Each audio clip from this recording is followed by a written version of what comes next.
Dzień dobry Państwu.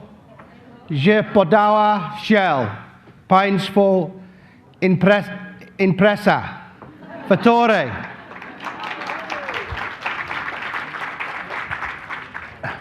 The rest of my presentation will be in English. Good morning and welcome, everybody.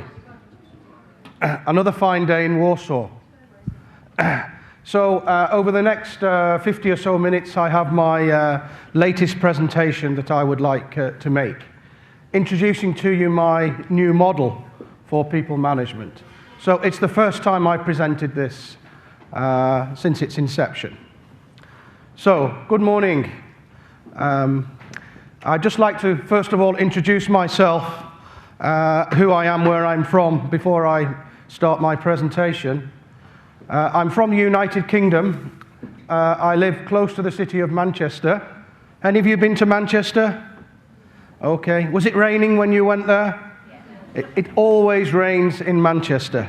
So if you go to Manchester, be sure to take a good coat and an umbrella, because it always rains. A little bit about myself. I'm on round about my fifth career now, fifth or sixth career.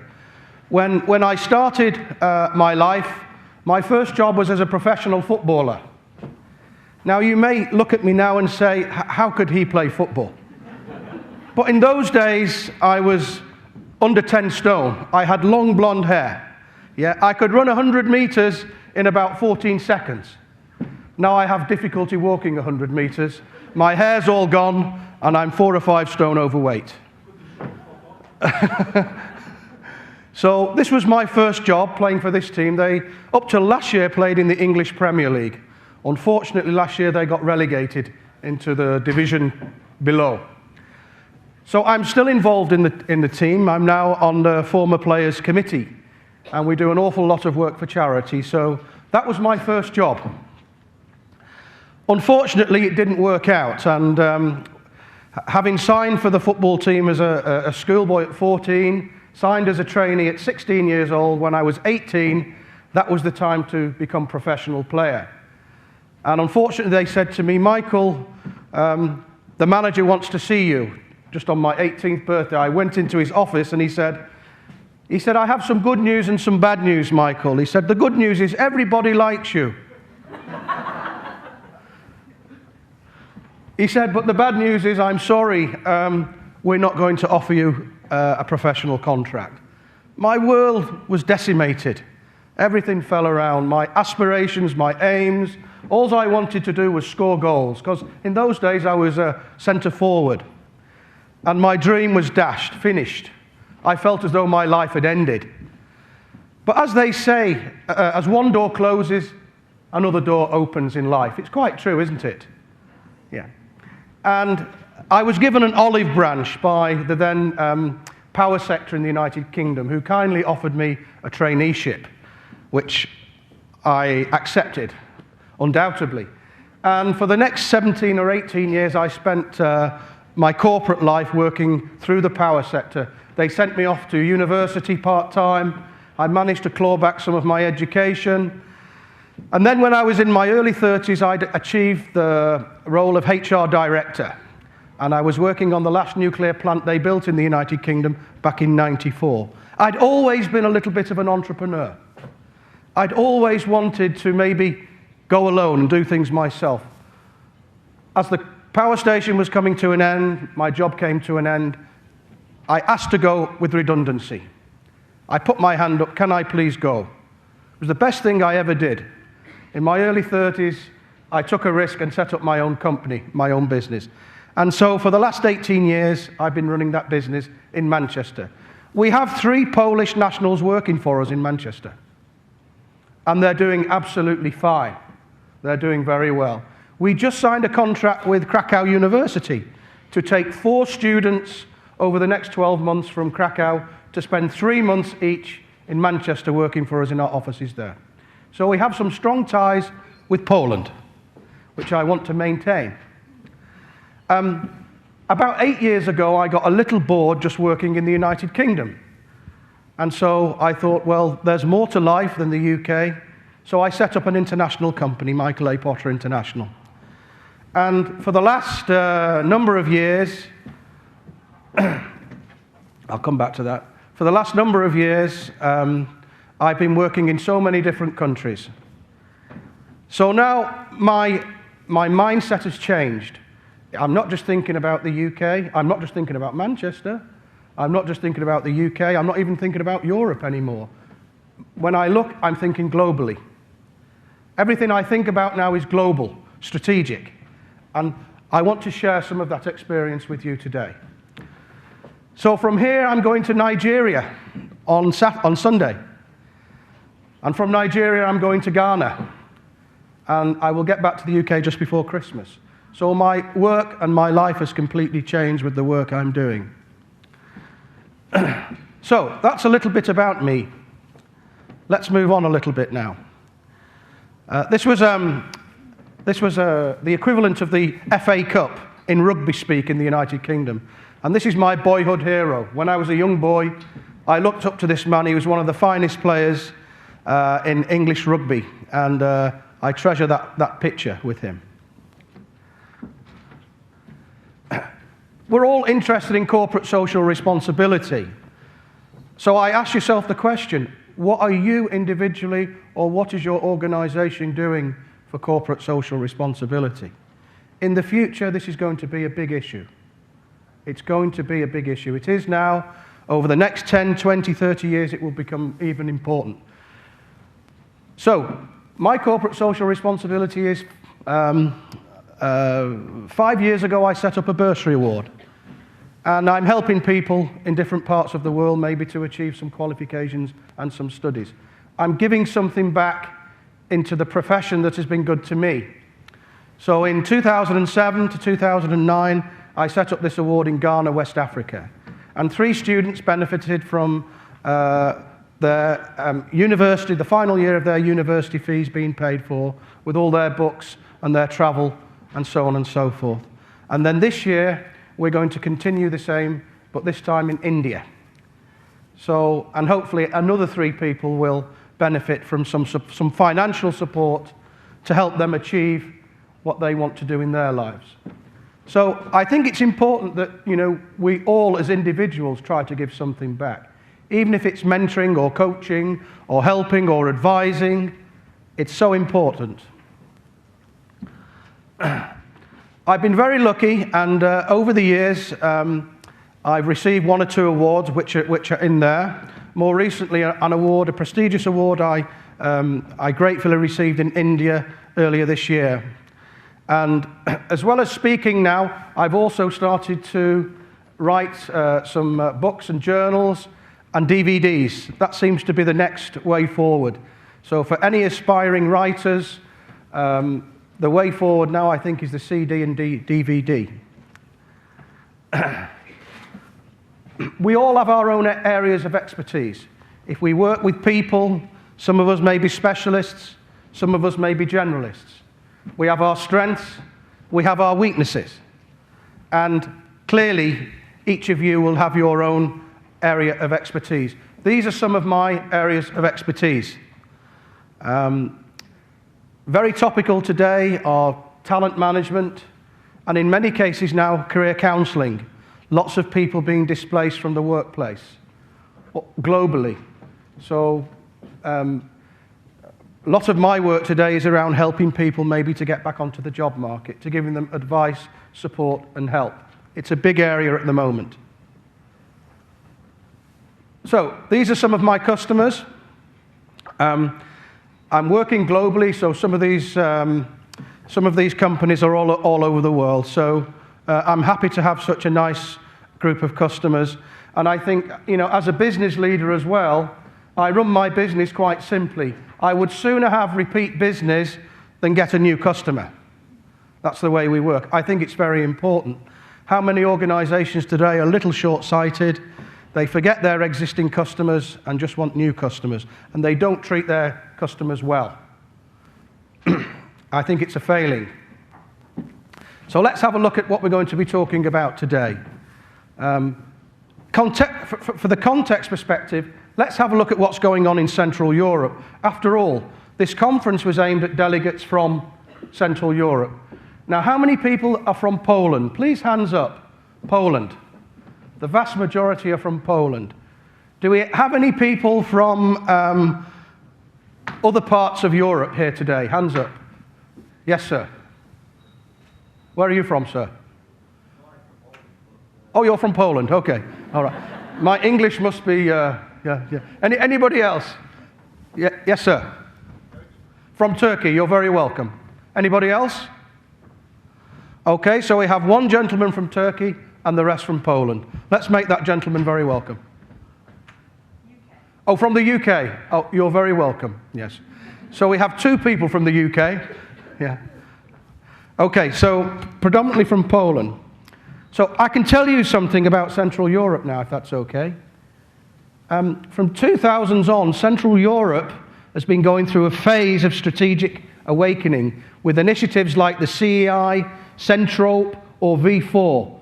While the region's economy shows high disparities with regard to income, all Central European countries listed by the Human Development Index as having high development potential. Let's have a look at Poland. Poland is the largest economy in the European Union's eastern region, and growth continues, but it's slowing. Germany and Austria all also posted economic growth. According to a survey recently, the outcome was, overall, it's a bit of a mixed bag. There are more negative surprises than positive ones facing Central Europe, and it's difficult to be bullish in the region. So things are going okay, but not as well as we thought they would do. I believe the economic recession is still going to be with us for another 5 to 10 years. I don't think there's going to be any quick fix. And it's tough times for all at the moment, particularly the under-25s trying to get a foot on the ladder. And we'll come on to that a little bit later. You know, globally, countries, organizations, individuals are struggling. It's a very, very tough time. I've never known it as bad as this.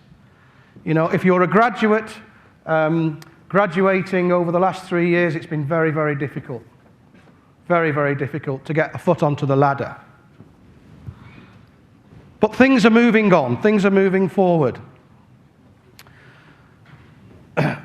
By 2050, as much as 20% of Europe's population could be above 80 years of age. Some predict that natural population growth will turn negative in Europe. It's a big concern, the future, the demography of Europe. Europe has the highest proportion of older people in the world, higher than the US and other developed nations after Japan. Europe is the most rapidly aging world region. Around 1/3 of European regions will face population decline, and a lot of these are located in Central and Eastern Europe.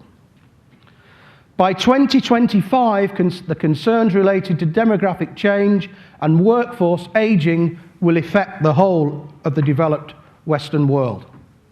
The European Commission has forecast that the EU will face a shortage of some 20 million people of working age by 2030.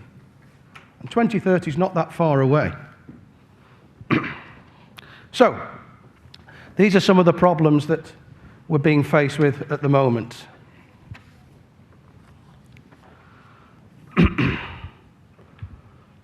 So these are some statistics here and figures. Looking at the population, you can see there that Poland is by far, one of the biggest countries there, just under 40 million. You can look at the unemployment rate there. I can't quite see the screen here. But you've got some statistics and figures there for the whole of Europe. So, one thing is for sure, that the global workplace is changing. It's changing radically. So let's now have a look at some of these changes. So what are the drivers of these change? What are the drivers? Well, globalization is one of them. How many of you in this room would like to work outside your home country, or like to experience work outside of your home country? even if it's for 2 years or 3 years or 1 year. How many of you? Okay. Why would you like to do that? For what reason? To get some experience. Yeah. Yeah. Yeah. Yeah. And I think a lot of the workforce today, a lot of the younger people in the workforce in particular, are looking to get experience in other countries other than their own. It looks good on the CV. Even if you spend 2 years away from your homeland and come back, you're a more marketable person. So globalization is affecting us all as individuals, as organizations, and as countries. The world is moving very much in a global way. Technology is changing. Look at the way technology has changed over the last 5, 10, 15 years. What next? You can't keep up with technology. You know, every time you buy a hand phone, the next day there's another phone to replace it. Every time you buy a TV, the TV seems to be getting smaller, and so on and so forth. Technology is changing very, very quickly. The Generation Ys of this world are experts in technology. We're going to be looking at the generation gaps in a little while. So these are some of the issues. The demographics. The so-called mature economies are running short on people. In the next 20 years, they're not going to have enough people to go around to service their own countries. But yet they're still having very tight border controls, and they're not letting people in. One day they'll have to. So what are the challenges for us all? Well, skill shortages. You know, there's a global mismatch at the moment. There's lots of people on the job market globally. Lots of people looking for work with the current conditions, the current climate. But in fact, these people looking for work do not have the right skills and competencies to take the jobs that are available. In many cases, not in all cases. There is a skills mismatch, and it's a global problem. Also, managing people through change. This is a major challenge, particularly for people professionals. Organization seems to be change after change after change. Reorganization, then reorganization. I've come across one organization in Europe that's changed shape about 6 times in the last 12 years. The employees are browbeaten. All they've known is change, change, change. We are the ones, as people professionals, who have to manage this change. We have to help to facilitate this change. So we have a big role to play. And it's about creating an effective workforce, making sure that people have the right skills and competencies to be able to do the jobs. And it's about, this day and age is about thinking out of the box, giving people the opportunity to be creative. There was a recent survey done which included around about 3,000 chief executives from all over Europe and the US. And they were asked, for the future, for the next 10 to 15 years, what type of people do you want working in your organizations? What are the key competencies? 3 things came out clear. Innovation, creativity, entrepreneurism. These are the 3 things that organizations want for the future. So these are some of the challenges. There was a recent survey done by the Boston Consulting Group. Earlier this year, the results came out, and I wanted to share some of the key things that came out from the group. They conducted a survey of 1,500 executives from 27 countries, and these were the things that came out. The top challenges for 2015. So the first one that came out was managing talent. There are talent shortages. Even though we're living in a recession, there are talent shortages. And it's actually managing and addressing that issue. That was one of the biggest things that came out. The second thing that came out was managing demographics. People from Poland, lots of people from Poland are now working in the UK and other parts of Europe. And somewhere there needs to be some backfill. There's only a certain amount of people you can let go in terms of talent, and then all of a sudden you may have a skill shortage in your home country, and that needs to be addressed. We have to be very careful. Managing demographics, the aging workforce. What is the plan for the next 15, 20 years? Where are these people going to be coming from? How are we going to fill the vacancies? Becoming a learning organisation is another challenge. Creating a climate of development and opportunity. It's all about people being competent in their roles today. Competency is so important in the workplace, as well as attitude and behaviour. We hire people for their behaviour, we fire people for their behaviour. It's quite true. And how do we measure attitude anyway? Is there a psychometric test that could measure attitude? Can we measure attitude at interview? Very difficult. In fact, attitude doesn't emanate itself probably till 3 or 6 months after the person's in the job. Sometimes it's too late. Yeah. So attitude, I think, is another key driver as well. Making sure that our workforce has the right competence and the right attitude. It's difficult. Managing work-life balance. If we look at our working week, the average working week in Poland is what, 40 hours? Am I right? Oh, that's good. It's 37 in the UK. We're slightly luckier there. But if you add up 40 hours work, a couple of hours a day to get into work, if you're lucky, that's an extra 10 hours, that's 50 hours if you're living in Poland. Maybe you take a couple of hours work home with you. That's another 10. 60 hours. In some cases, maybe 70 hours. Is that work-life balance? Why do we have to go into an office to work? Why can't we work from home? And I think in the next 15, 20, 30 years, the way we work will change. Jobs for life have already gone. They're no longer with us. 20 years ago, you could join one company and stay with that company for life. That no longer happens in most cases. I also believe in the next 10, 20 years, the permanent job as we know it will disappear. Will disappear. You might think, what is he talking about? Permanent jobs may disappear. They may disappear. It may be that in the future, the younger workforce, the Generation Ys, have more than one employer. Maybe they have 2 employers. I'm encouraging the younger people today, they come and work for me 2 days a week. I encourage them to go and work for another company for 3 days a week. In the next 15 to 20 years, a lot of us may be outsourced our jobs and we may be self-employed, acting as individual experts. I believe the way of work is changing. So things are about to change. And the last thing is managing change and cultural transformation, another issue as well. Migration and culture go hand in glove. If your organization is taking migrants from other countries, we have to have cultural programs in place to accept them and make them welcome. And it's a two-way thing. A lot of organizations are failing to do this. And as a result, workers become disenchanted and leave. There's lots of challenges. Over the next 10, 20, 30 years, there's going to be mass migration.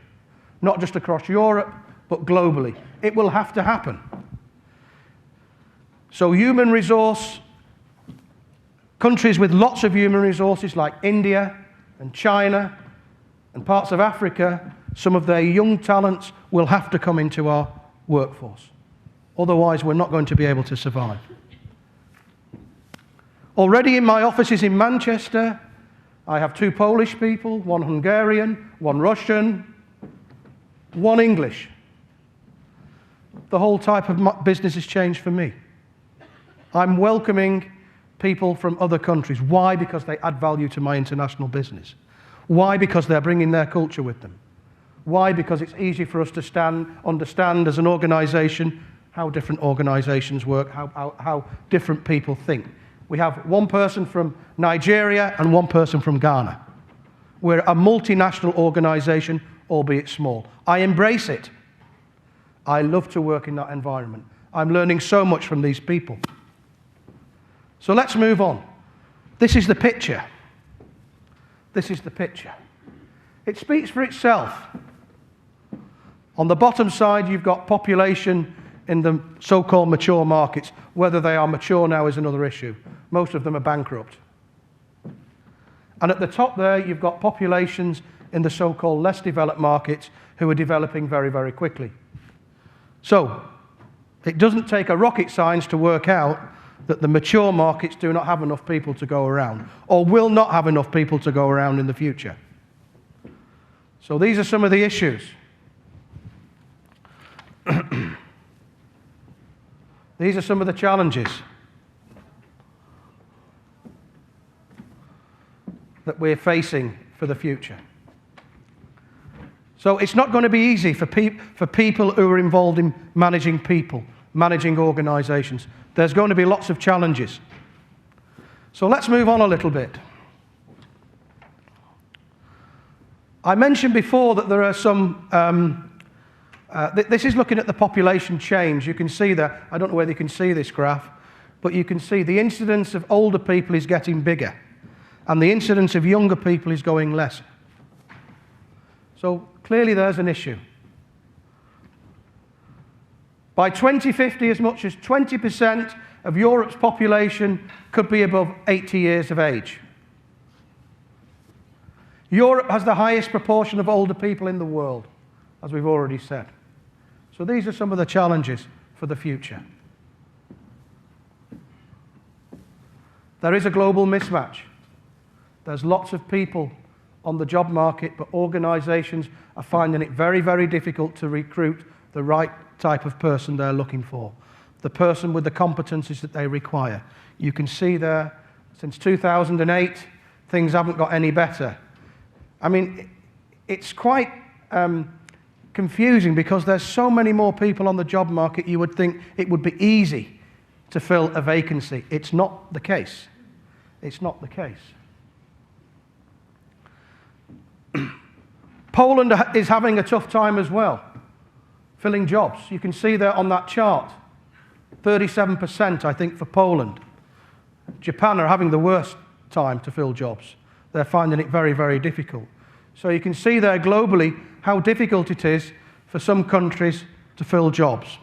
There is a distinct talent shortage.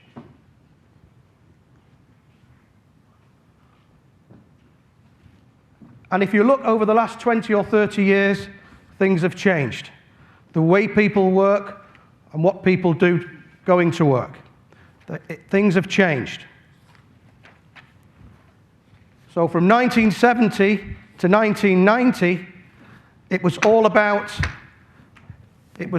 migration in the US and Europe. Since then, things have changed very much so. From 1990 to 2010, it's got different.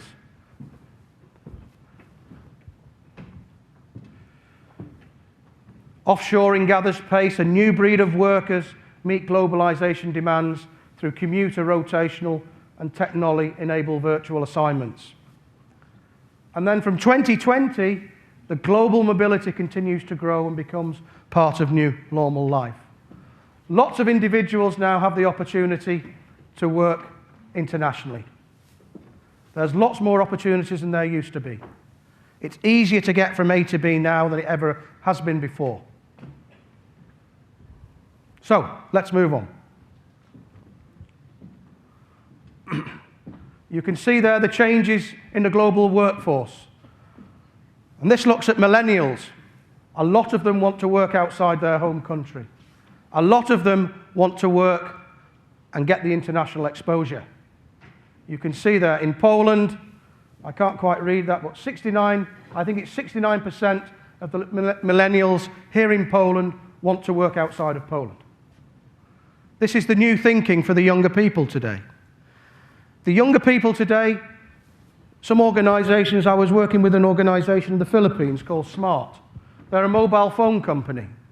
And they were telling me how difficult it was to retain their younger workforce, the under 25s.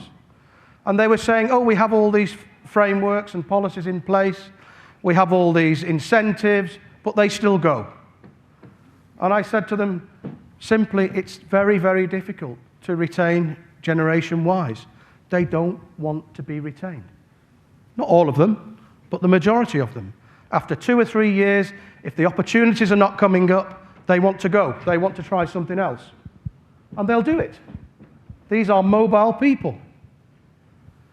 So my advice to smart technology was not to spend all this money on golden handcuffs and giving them bonus points to stay, but to provide a pipeline of talent, breeding their own or developing their own. So as one leaves, another will come in to fill it.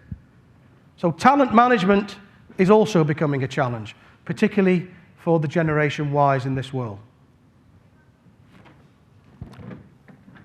So, what are the challenges managing a multi-generation workforce? These challenges will bring about what I believe a change in the way that people professionals work. We're now living in a world of project management, matrix management. Everything we do today is project-based. Would you agree? Project-based. Transactional work is slowly disappearing from the face of the earth. It's all about project management, matrix management, working with teams you've never worked with before. And that's the way we're heading. And this is why my new model I'll be introducing very shortly. Let's look at the multi-generational workforce then. Do you recognize this person? Anybody recognize this person? Who's that? Tina Turner. Very good singer. She's what we call a mature. What about this gentleman? He's just got a new job. 4-year contract. Started last week. Congratulations, President Obama. He's a baby boomer. What about this person? Do we know her? Angelina Jolie. She's Generation X. What about this person? Do you know him? Yes. What's his name? Okay, yeah, we have lots of fans here for Justin. Okay. He's big in Poland, huh? Yeah. How many people have got his records? Oh, you're too shy. Okay. So he's Generation Y. You know, he's going to be very difficult to keep to working for one record company, I think. He'll want to be changing all the time. Huh? By 2020, Generation Y, the Millennials, will form 50% of the global workforce. 50% of the global workforce by 2020. It's only 7 years away. Are we adapting our policies, our procedures, to deal with this new mindset of people? They work differently. Tina Turner works very differently to Justin Bieber. Their mindsets are completely different. And President Obama thinks differently to Justin Bieber. But in 8 years' time, the Generation Ys will be the bulk of our workforce. In 5 to 10 years' time, Generation Z will also be entering the workforce. Do you know who this person is? No? Smith. Willow Smith, the daughter of Will Smith, the American actor. She's a Generation Z. Okay? They'll be entering the workforce coming up. In 25 years' time, what's going to happen then? Well, Generation Z square, as I call it, who will be not yet born yet, maybe a twinkle in the mother and father's eye just yet, but they're not yet with us. But they're going to be around in the next 8 or so years, okay? And we need to start to think about the future, how the world is changing, how the people are changing, and how the mindsets are different. And the mindsets are different. You can read there in terms of the outlook that some people have. The matures, they're practical, where Generation Y and Z are hopeful. Yeah? View of authority is respectful for the matures. And Generation Y, Z may be relaxed and polite. So it's very different. As people, professionals, are we taking these things into account when we're putting together our policy, our plans, our procedure, our systems? Are we taking some of this stuff into account? When we're thinking about retention, development, competency, are we taking this seriously? Are we just offering the whole workforce the same blanket opportunity of, let's say, benefits? The time has come where we need to be flexible. Our benefit packages need to be flexible to suit each of these generations. If we have one benefit package for the whole of the organisation, it's not going to fit. What we need now is a menu of benefits where people can select. So these are some of the challenges that we're faced with at the moment. PricewaterhouseCoopers surveyed nearly 4,500 graduates across 75 countries. And I want to share the results with you, what came out of this survey. It was done earlier this year. What was important to these young graduates was getting the work-life balance right. They don't want to be working 60 hours a week. They don't always want to be working in an office. They want to be mobile. They want to be working remotely. They want to be working using technology. Yeah? These are some of the things that came out of the survey. 95% of those surveys find work-life balance important. So when these people are in the job market, it's not all about money anymore as to whether I should accept the job or not. It's about what will I be doing? You know, how long will I be working at work? How many hours do you expect me to work? What can I do to balance my life? What is the environment where I want to be working? Only 30% found work-life balance better than expected from the survey. So you can see there that work-life balance was one of the key issues of this survey. 41% prefer to communicate electronically at work than face-to-face over the telephone. When I'm working with my work experience colleagues back in the UK, I always want to telephone people.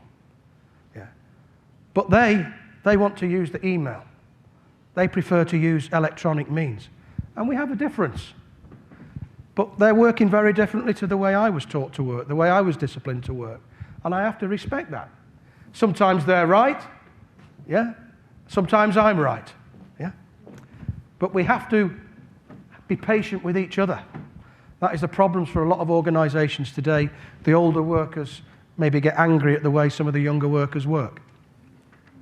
78% said access to technology they like makes them more effective at work. But more than 2 in 5 feel that their use of technology is not always understood in the workplace. So these are some of the challenges. For the young people, money isn't everything. It's important, but it's not the top thing when they're looking for a job, so the survey said. 52% find career progression the main attraction in an employer.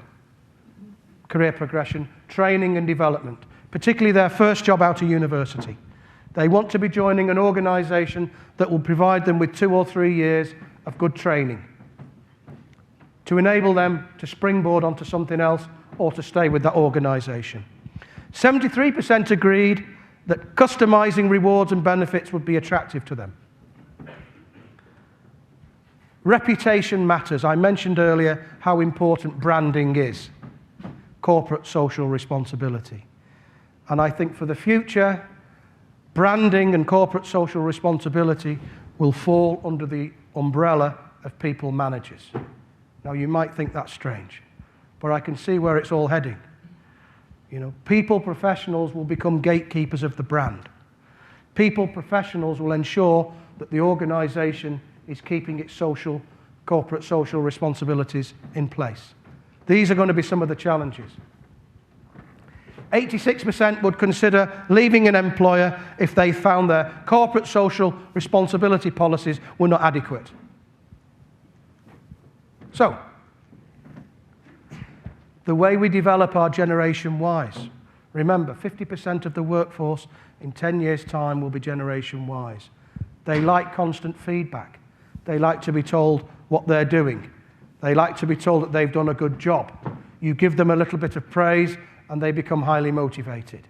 You have to talk to the Generation Ys. I'm not treating them as though they're aliens. They're human beings just like us all. But we have to respect their mindsets. 51% said feedback should be given frequently and continually. They like assurance. As managers, we should be able to do this for them. And they like continuous learning. In my organisation, when I'm in Manchester, we have a training half day. Last week, I put them all through psychometric testing, and I was the invigilator. They were all nervous. I gave them verbal numerical reasoning, I gave them an occupational personality questionnaire, and I gave them an interest inventory exercise to do over 3 or 4 hours.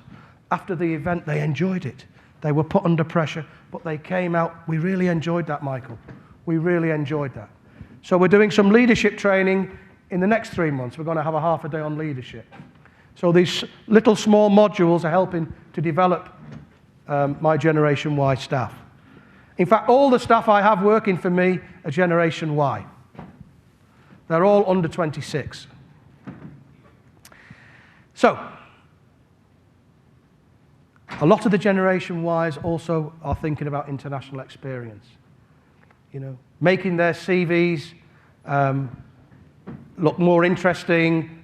They seem to think that, you know, if I work overseas, you know, it's a unique selling point for me, and I interest potential employers. Have bags, will travel, this age group. 71% of those surveys expect and want to do an overseas assignment as part of their career. Not necessarily staying full-time overseas, but they want to have an overseas assignment. They think it's really important. So, how many employers do you expect to have in your career, was the question asked. And 54% expect to have up to 5 employees in their lifetime. Over a quarter expect to have over 6. It's 25%. So are they here to stay with your organization? Maybe not. Maybe not. 38% are currently on the lookout for new opportunities. And 43% said they were not actively looking, but would be open to offers. Of course they would. And only 18% expect to stay with their current employer long term. That's less than 20%. So if you are employing a significant number of Generation Ys, take note of those statistics.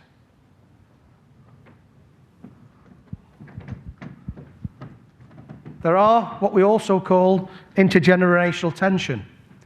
38% feel that older senior management do not relate to the younger workers, according to the survey, not me. 34% feel that their personal drive was intimidating to other generations. They thought they were intimidating the older worker. And 50% feel that managers do not understand the way they use technology at work. That's probably true. I mean, if I was to do a SWOT analysis on myself, one of my weaknesses is technology. I'm okay on a computer, but by no means an expert. These people can leave me standing. So, what can people professionals do? This is Potter's Pot. Potter's Pot. I put this together. So what can we do?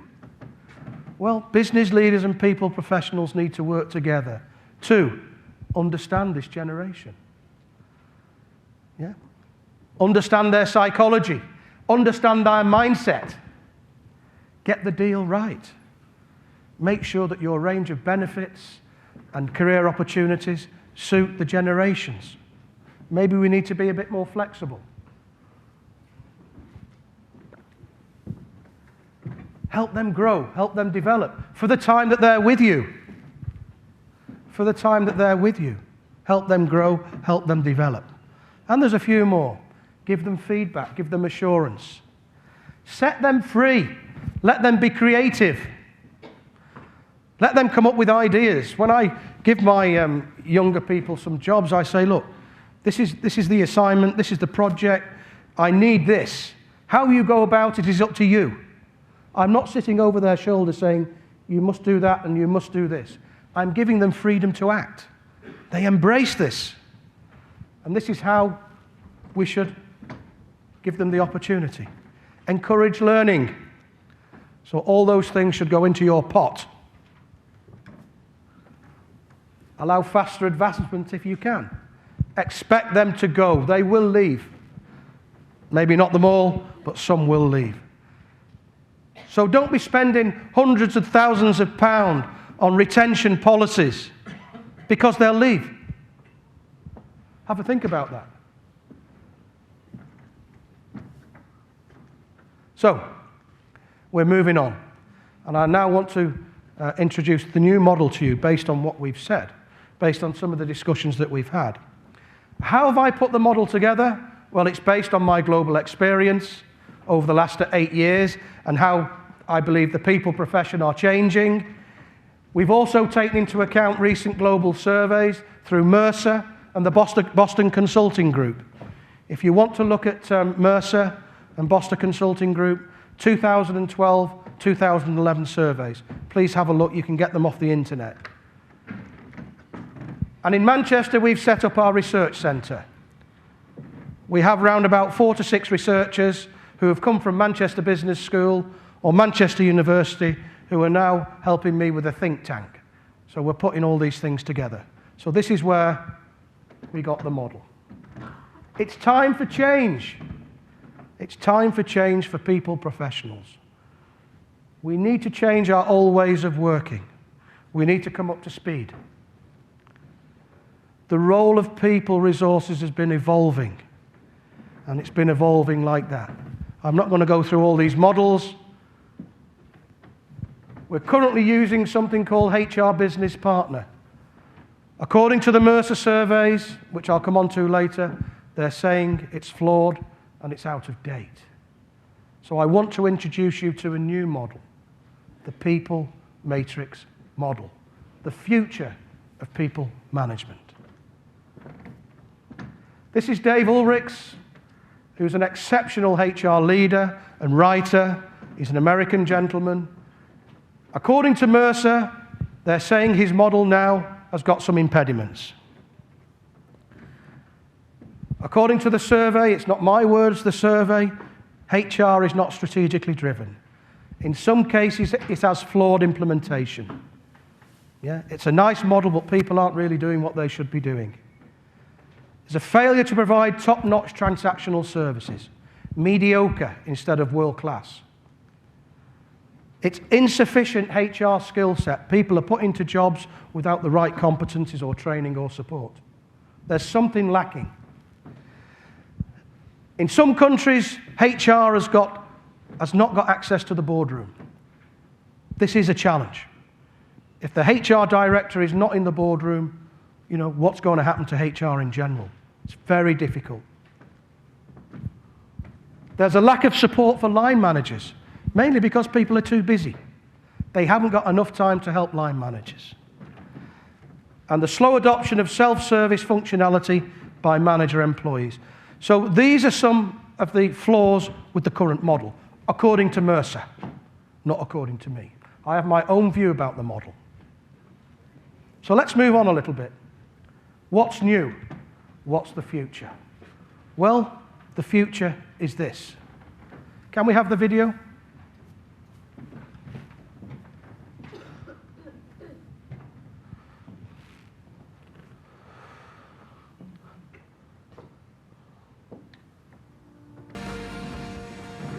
Okay, so that was a short CD on, you know, how things are changing, maybe to support some of the things that I've been saying.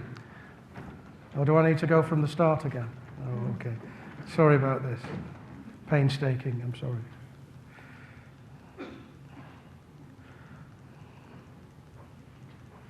Technology. Hi, Tina. Oh. Hello, Prez. Sorry, I'll be with you in about 10 minutes. Oh, I have to have a massage later on my hand. Oh, the pot. Come on. Okay, Dave. No? Yeah. Okay, so sorry about that. So the new model that I'd like to introduce to you, my time is nearly up, it's 10 o'clock.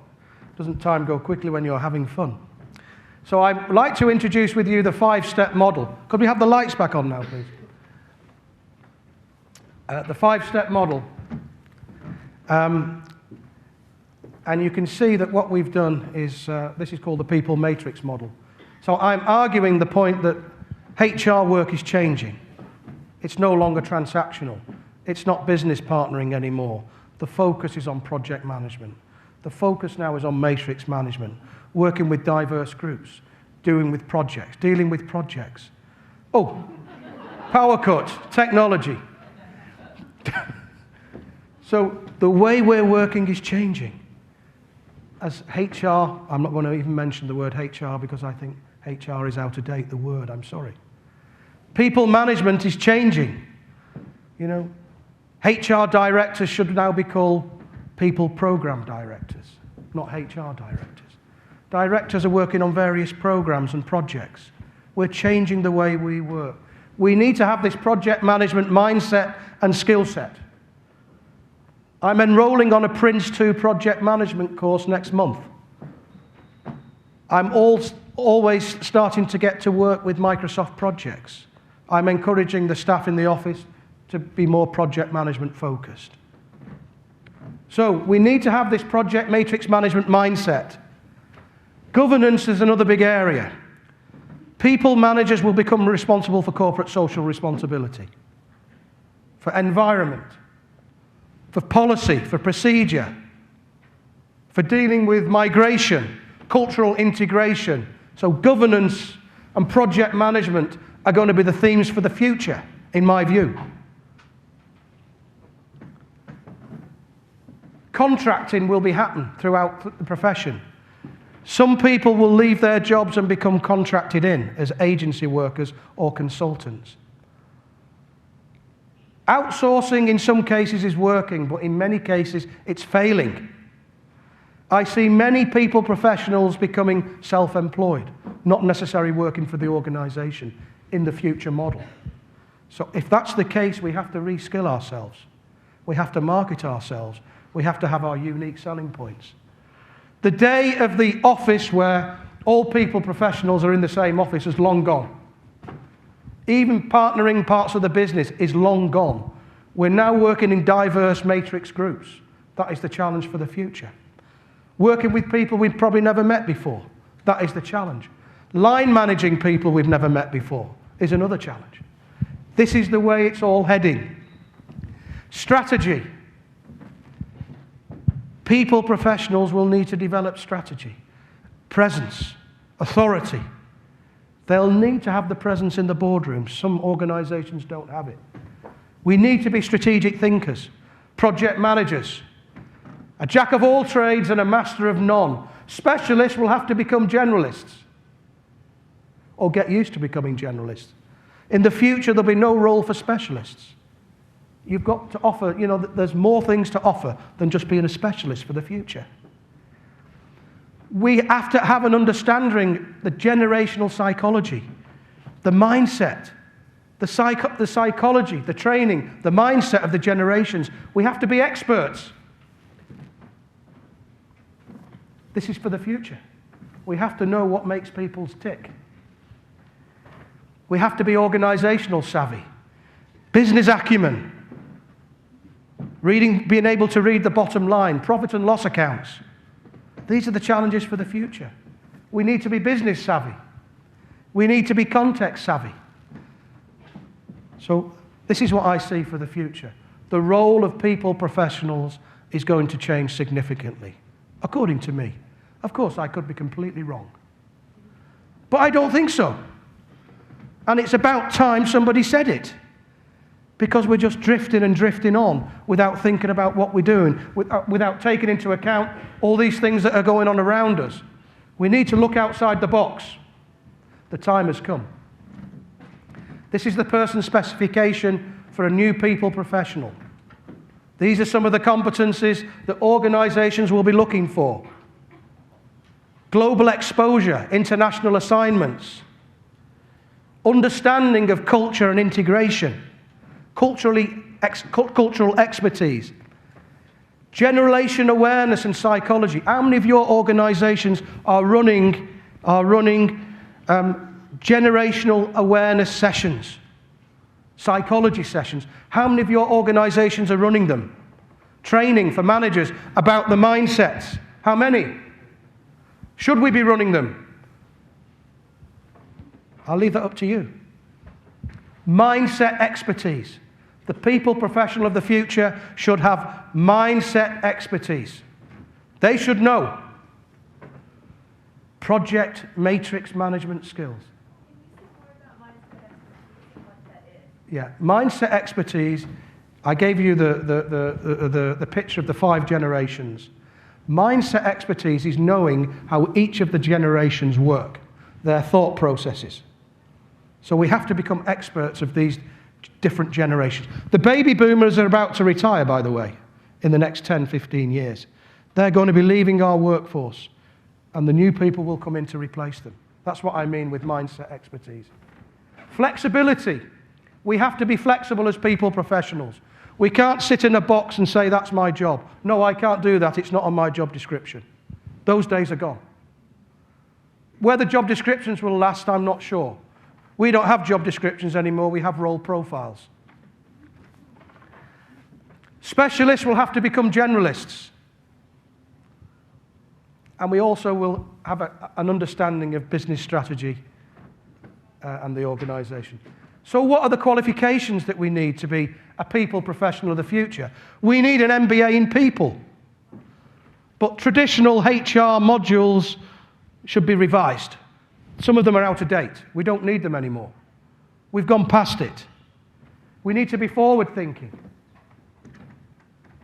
We need to have a relevant professional qualification. We need to be linked to some professional body. And I think there's a challenge here for each country to have such a professional qualification. In the UK, we have the Chartered Institute of Personnel and Development. I'm finishing, sorry, time up. We need to be social media experts. We need to how to use Facebook. We need to use LinkedIn. We need to be experts on social media because Generation Y's just use social media. That's how they find their jobs. That's how they talk to each other. Are we all social media experts? If not, we need to be. We need to have an understanding of the environment, corporate social responsibility, branding, so on and so forth. The demand on the profession, maybe the WFPMA, the World Federation, and IFTDO should develop a global qualification for all people professionals to make it a level playing field. I leave that with them. I can't do it for them. And these are some of the future challenges. I have to finish now. I'm 10 minutes over. Safeguarding sustainable talent pipelines. Replacing the boomers. They're about to leave. I'm one of them. Managing cross-generational conflict. Supporting the under-25s globally. We should be doing more. We're not doing enough for the under-25s. We should be doing more for them. Matching management styles to generational patterns. Are we doing enough? Accommodating different workplace preferences. Are we doing enough? Supporting multiple workplaces. Managing CSR and branding. Understanding external markets. Keeping up with the changing business needs, which keep on changing and changing. Managing the borders and making sure we have enough talent to come in. So what now? It's your choice.